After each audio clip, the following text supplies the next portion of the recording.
in 1986 in Canada, we were buzzing with excitement over sports. Montreal Canadiens had won the Stanley Cup that year in a slight upset over the Calgary Flames. Major League Baseball was going well. The Blue Jays were starting to rebuild towards a pennant run, and rumors started to go around. Rumors started to go around that two big heavyweights were basically starting to build a reputation. One was well known. One was to be well known and became a household name pretty well overnight after this fight. Now, there was a time, ladies and gentlemen, in North America, especially in Canada, not everybody knew who Mike Tyson was. They knew who Joe Frazier was, and his son Marvis Frazier was a key heavyweight at the time. Definitely a top 10 contender. Now, Joe was managing and training his son, and a lot of people felt he had the tools because of the myriad of belts at the time. He could probably win one, or if not, the unified championship with the right training and promotion. Now, at the time, Tyson had built his record up to 24-0, including, get this, 9 wins in 1986 alone. Now, July 26, 1986 was the fight on ABC Wide World of Sports. Now, at the time, Iron Mike was ranked the number 2 of the WC heavyweight rankings, but Marvis was at the time, I think it was number 9, could have been number 8, because I never saw the last ratings before the fight. They usually come in the last of the month. Now, Frazier again had been an up-and-coming prospect, but his first high-profile fight, he was knocked out in the first round by WBC heavyweight champion Larry Holmes. No disgrace there, because Holmes is was known for finishing off opponents with a very easy to discern style, which Frazier was. Now, following his loss to Holmes, Frazier rebounded to win his next 6 fights, including unanimous decision victories over former contender James Quick Dillis and future WBA heavyweight champion James Bone Crusher Smith. Now, at the time as well, Tyson was number 4 by the IBF. Technically, the IBF was more like the ring and lineal rankings. Now, the fight itself, again, we were expecting Tyson to win, but not how it ended up. My father, who's a big boxing fan, was called by one of his friends, and one of his friends at work also contacted him, said, Freddie, that was the nickname. He said, Freddie, what do you think about the fight? Well, he said, don't go to the fridge. And the first and the second understood what he said, and the second didn't get it. Back then, Tyson's fights were so dramatic. If you went to the fridge in the first round, you would miss it, because you would see an opening and literally knock out his opponent in, less than a minute or 2 minutes. Tyson had a boxing style, and my good friend Derek Hamilton, the former amateur champion and toughman champion, now an actor, can tell you he would position himself and then move in for the kill, like reload. He would bring his gloves together and then move forward. Now, the fight against Frazier, again, his father was in his corner. Joe was, a very cerebral guy, but he was being questioned why, in the media, why he was going to put him against Tyson, because he'd seen what he had done before that.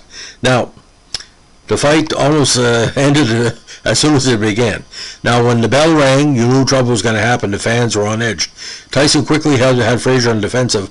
I think Marvis had threw maybe 1 or 2 partial jabs or, short hands, and he used his left jab to back Frazier into the ropes. Frazier then retreated to the corner where Tyson continued to use his left jab before unleashing 2 consecutive uppercuts, the second of which knocked Frazier unconscious. Now, I think one of the uppercuts may have got him in the Adam's apple, but whatever he hit him with, it was like a sledgehammer and he went down. And you knew he was knocked out before he hit the ground, because Joe Cortez, which was a very good referee, almost immediately went for his mouthpiece. He was scared he was going to choke right out on the canvas. Now, Cortez, again, didn't count down to 10. Stopped the count at about 4 or 5 and ended the fight. Now, according to Ring Magazine and other media that was there, the fight lasted 29.7 seconds. It rounded up to 30. Now, this was then the quickest victory of Tyson's professional career.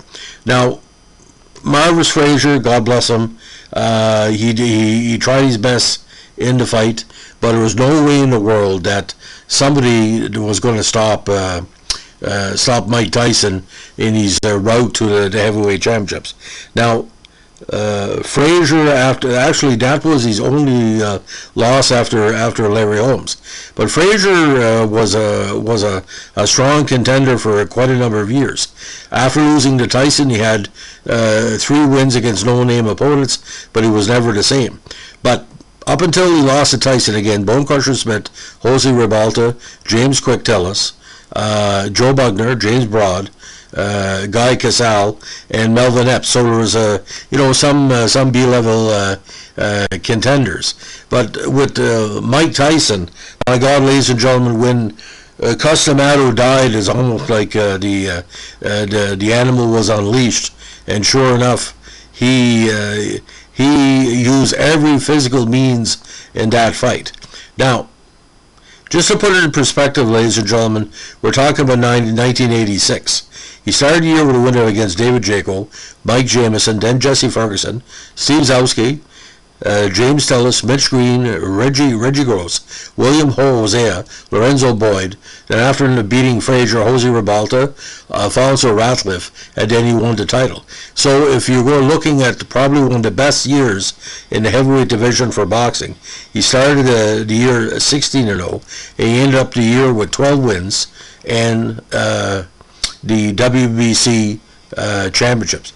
But ladies and gentlemen, Berbick TKO2, Ratliff TKO2, Ribalta TKO10, Marvis Frazier KO1, Lorenzo Boyd KO2, William Hosea KO1, Reggie Gross TKO1, unanimous decision against Mitch Green and Tellis, and the KO going against Zowski, and the TKO 6 versus Ferguson, and Mike Jameson TKO 5. Top 20, top 30 contenders still, but he was just moving through the division. And what was kind of bizarre, ladies and gentlemen, Mike Tyson was still only barely 20 years old when he broke in. At one point, I think he was fighting every 3 weeks, 2 or 3 weeks. So, and of course, he was fighting everywhere. Just to look at some of the fights, he was fighting again in '86, Albany, Trump Plaza, Houston Fieldhouse, NASA Coliseum, Civic Center in Glen Falls, Madison Square Garden twice, back to the Houston Fieldhouse, then in Swan Lake in New York, back to Glen Falls, and Trump Plaza, Atlantic City again, Las Vegas Hilton for 5 fights, and it was completely TV ready. Now, the Mike Tyson that became the criminal and became kind of a joke and refound himself was a few years away. But that Mike Tyson, every week he was doing something. You were just saying, who's going to stop this guy? Well, we know any boxer can be beaten, because you look at Ali, you look at Foreman, you look at Joe Frazier as well. Frazier was going through opponents like crazy.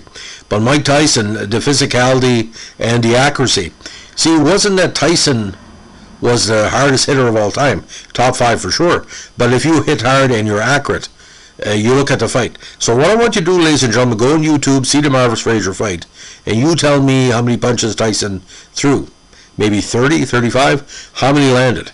If you're going to be a modern boxer, especially in 2021, don't waste any punches, because the energy saps out. But look at the way Tyson positioned himself, bringing the gloves together. You can't teach that. And like he fought like a gladiator. That's what gladiators to do. You have a chance to put away your opponent. That's what you should do. But a Mike Tyson fight for me was scary, not because he was deliberately trying to kill somebody, but there was always a level that if Tyson hits him in a wrong shot, could kill that guy, especially with some of the white tomato cans and some of the black, puffed up cruiserweights he was fighting. And Marvis Frazier is too bad, but if you can't beat Larry Holmes or Mike Tyson back in the 80s, there's not too many places you can go, because once Tyson cleaned up the division, that's the way it goes. So if you like what we're doing here with our boxing podcasts, let us know. Like, comment, subscribe.